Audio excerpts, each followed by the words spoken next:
Hi, I'm Lisa Carlson, and I'm the campus dietitian here at Northwestern. And given that this is Heart Health Month, we're going to talk about your heart, how you can love your heart. And this is a part of the Ask the Dietitian session or Ask the Expert session through NU Recreation. So let's get started. What we're going to talk about and just put together a little bit of an agenda. We're mostly going to talk about the new American Heart Association's dietary guidelines that were released in November of 2021. And these are important because there's a couple little tweaks throughout and emphasis of things that have always been emphasized, but really some good things. And it's important for everyone, whether you're a young person, a student, or working out in the fitness center. Also going to answer a couple common questions. Some of those may be answered a little bit throughout the guidelines, and then putting it all together. I am going to give you a copy of the guidelines if you want to read more because it's very readable. It's not very technical terms. There's 10 evidence-based dietary guidelines, and that's what we're going to go through. And the one thing I think that is interesting and is a little bit of a change from the guidelines, and this is the first update in 15 years, is that the importance of patterns of eating, groups of foods, meals versus individual superfoods. So we'll talk about that.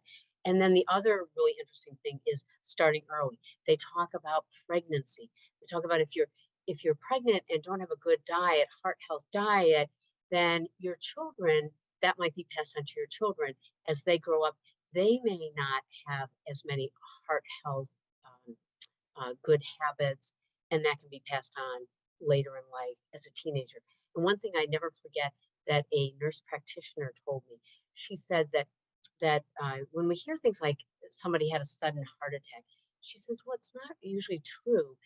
Typically, somebody has been working on it for several years or many years, maybe even decades. And that is if it's not for a completely genetic reason. And then the other thing that I think is important to talk about is that heart healthy foods and patterns are really the same as brain friendly foods and patterns. So they kind of like serve double duty. So what's good for your heart is going to be good for your brain. And any student out there or anyone who's kind of concerned, are they wanting to focus on memory, just make sure that they're the same foods. The first guideline is achieving and maintaining a healthy body weight. And I know we hear this an awful lot, but I think some things to remember is it's important if you maintain a healthy body weight, and even if you're a little higher in weight, that you don't do yo-yo diets because it's more harmful if you lose a lot of weight and then gain it back and more.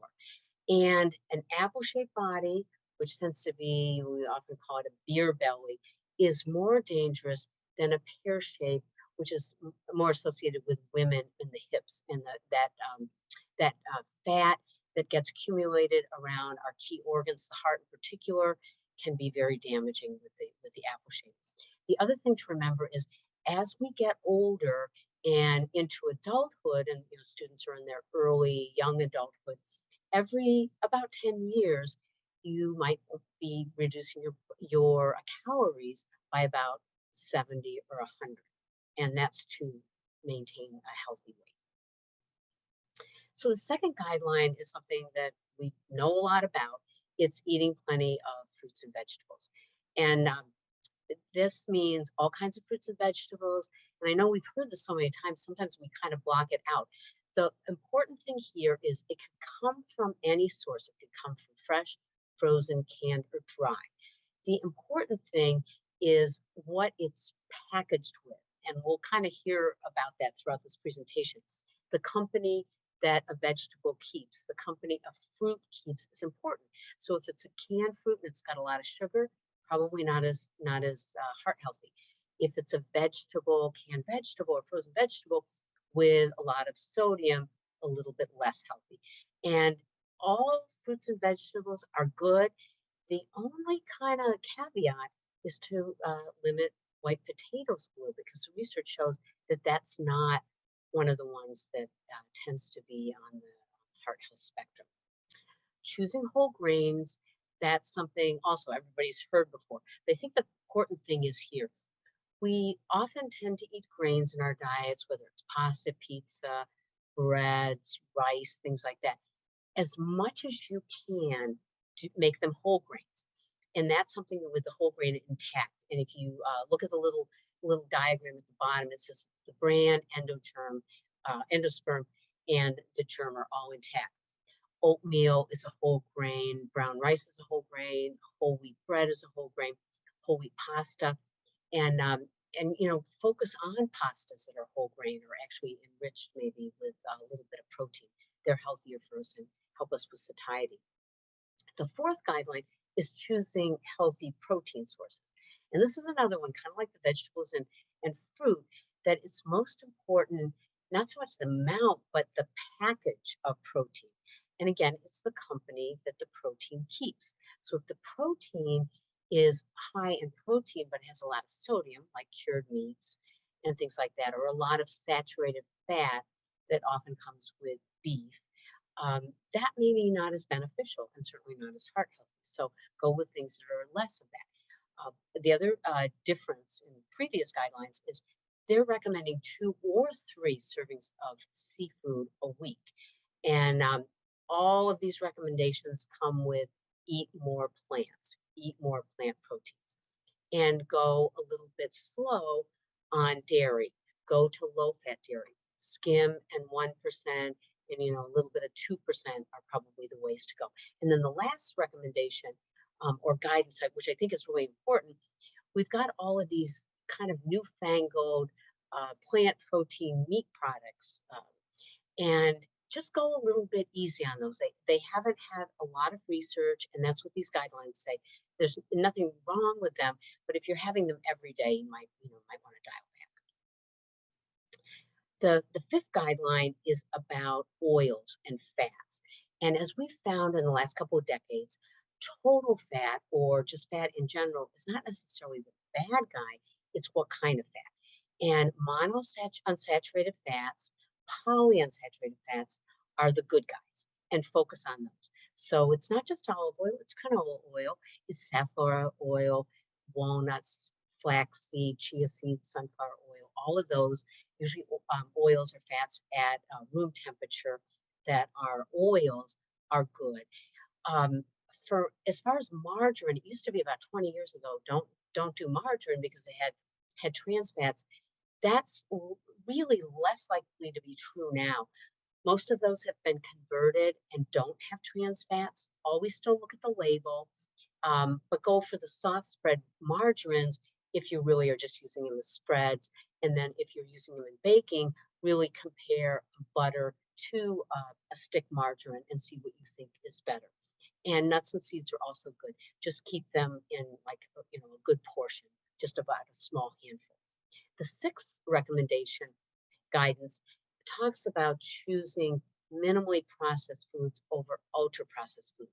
And I put the 4 system of NOVA, and the NOVA system is really a ranking system, came from Europe, and a lot of countries use it to say what is unprocessed or minimally processed versus processed and ultra processed.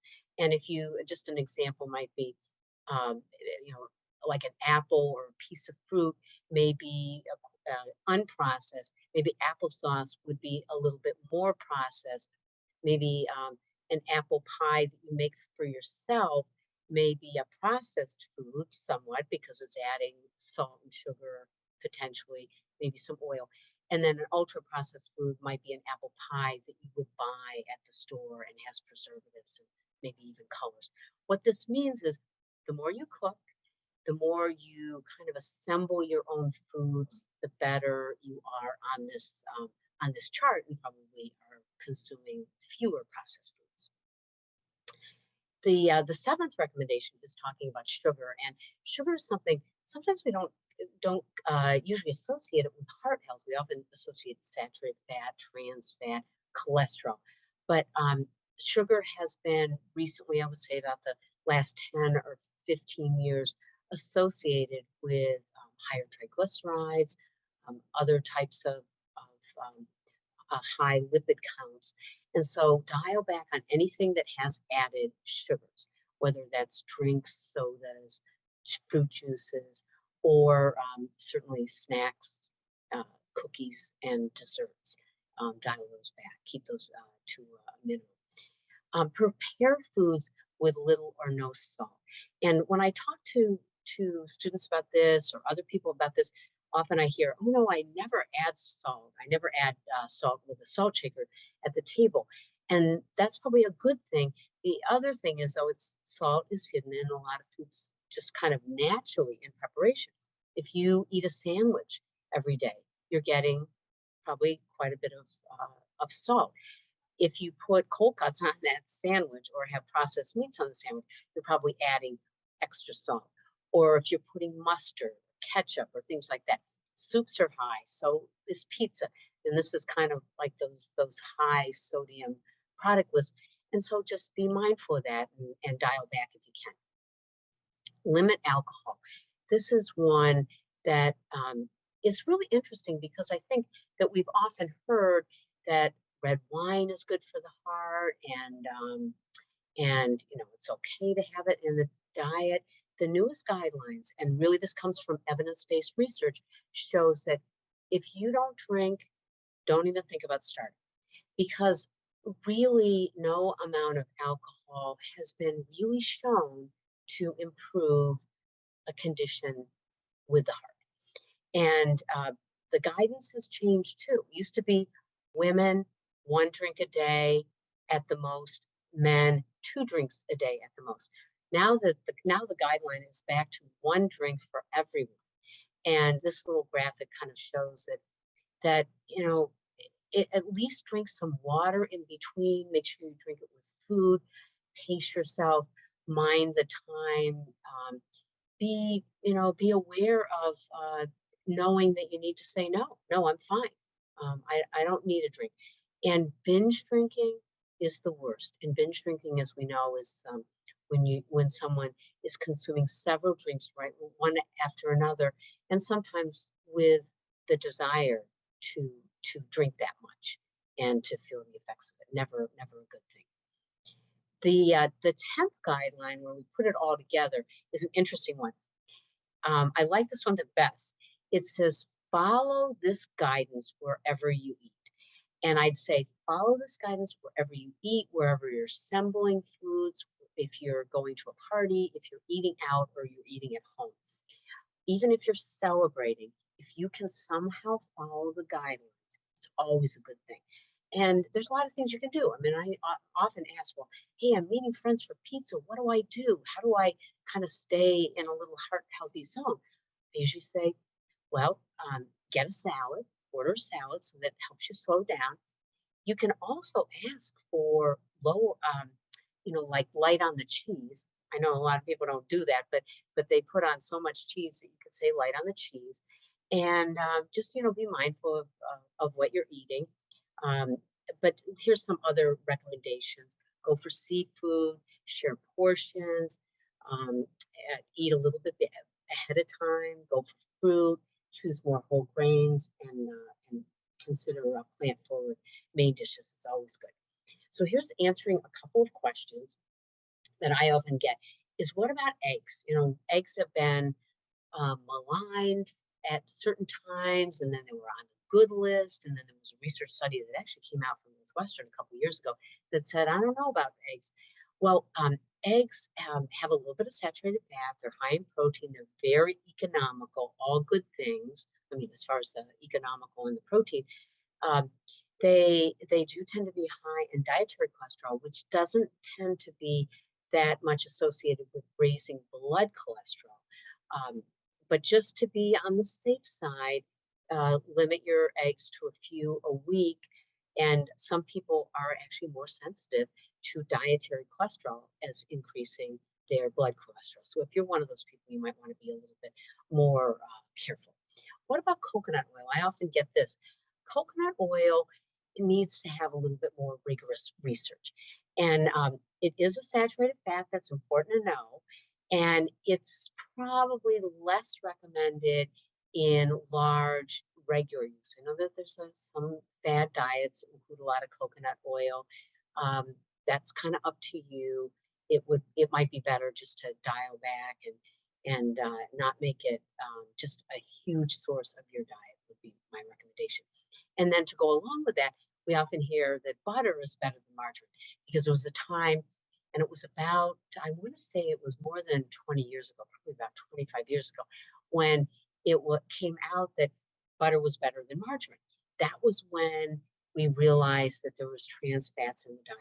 And trans fats in the diet, not just naturally in beef products, but they were in the diet in processed foods. In order to reduce saturated fats, they created something that was partially hydrogenated that became trans fats, and that was never good. Anyway, for the most part, our food system has taken out the saturated or the trans fats. So in that case, margarine does tend to be better than butter. It usually has less saturated fat and doesn't have the trans fat. It's better to do the soft margarine, I would say, but always good to be a good label reader, and you make the choice. To put it all together, let's look at a heart healthy plate. This is a plate that's going to be about half fruits and vegetables. I would say mostly vegetables. Have your fruit as a snack or a dessert. Have a quarter of your plate whole grains, whether that's whole grain bread, brown rice, wild rice, whole grain pasta, things like that. Another good snack might be popcorn. That's a whole grain. And then choose protein foods that are lean and make sure that they tend to be plant-based on occasion, and make sure you have your seafood. And the DASH diet, which stands for Dietary Approaches to Stop Hypertension, and the Mediterranean diet are really very similar. And choose water when you can. And if you are choosing dairy, go for low fat. And here's a picture of what, again, some foods that make up the Mediterranean diet or the DASH diet. And again, it's not necessarily just one individual food, but it's having all of these things regularly. And then a couple other heart health tips, because since we're doing it for NU Recreation, I want to get in. You got to move more. So get over to the rec center, move more, at least 30, 60 minutes a day. Do some strength training and endurance, and do some things for maintaining or managing your stress. And get a good night's sleep. And of course, if you exercise, you're likely to get a better night's sleep. And if you keep it as routine when you go to bed and when you get up, that's always good. And then the other thing that I think is important for younger people is get screened. Sometimes students who have been athletes will get screened in middle school and high school. And then when they get to college, they finally get screened. If you haven't been an athlete, you should get your blood cholesterol tested, as well as blood pressure and cholesterol, both of them tested. And here are some resources that we're going to provide you. Like I said, the guidance. And then there's this Heart Healthy Living from the Academy of Nutrition and Dietetics, which I think is a great source. It's got some nice recipes in there. And then I have, I think I'm adding another tip sheet. So make it a great month and love your heart. Thanks so much.